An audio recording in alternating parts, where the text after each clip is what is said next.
Ja vám prajem požehnaný, čarovný a jedinečný deň. Dovolte mi, drahí poslucháči a diváci, aby som vás privítal pri dnešnom čítaní opäť z knihy Paulo Coelho Život, zbierka nádherných myšlienok a ideí od tohto pre mňa úžasného autora.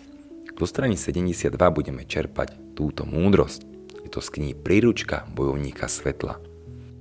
Na dosiahnutie svojho sna potrebuje bojovník pevnú vôľu a nesmiernu schopnosť odovzdanosti. Pre mňa osobne pevná vôľa, disciplína, ktorá mne napríklad v mojom živote bol veľký deficit práve nej, bola tam nulová existencia disciplíny na základe toho, že pokiaľ som mal nejaké externé faktory, ktoré mi dávali povinnosť, tak vtedy som dokázal mať disciplínu. Ale pokiaľ, lebo to bola povinnosť voči niekomu, voči práci, voči škole, voči rodine.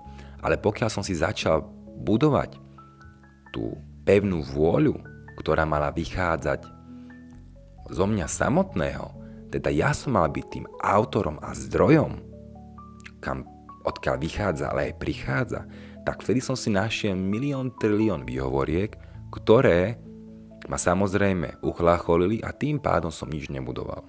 Aj na základe ďaká Bohu, cvičenia, ale aj stravy, ďakujem Martin, fit coaching najlepší, tak som si postupne a stále budujem teda disciplínu, tým pádom pevnú vôľu a odovzdanosť vlastnému snaženiu.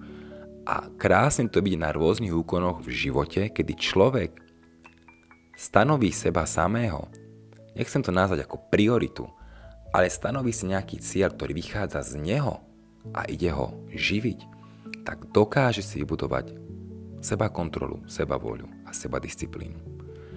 A nesmiernu schopnosť odovzdanosti, teda vieru v to, aj keď to nevidíš, tak vieš, že jednoducho je to možné, je to niekde na blízku a tam je tá moja vízia, tam je ten môj cieľ.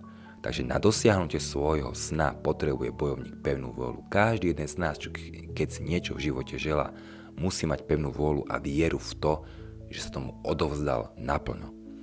Možno to nebude trvať týždeň, mesiac, rok, možno to bude trvať 2 roky, ale stále viem, že daný sen vo mne, poviem tak jednoducho, nezhnil, ale práve, že tvorením vlastného snáženia, teda disciplínou a sebavôľou, dokázal som odovzdať sa svojmu snu. Takže vám prajem požehnaný deň a do skorého počutia a videnia.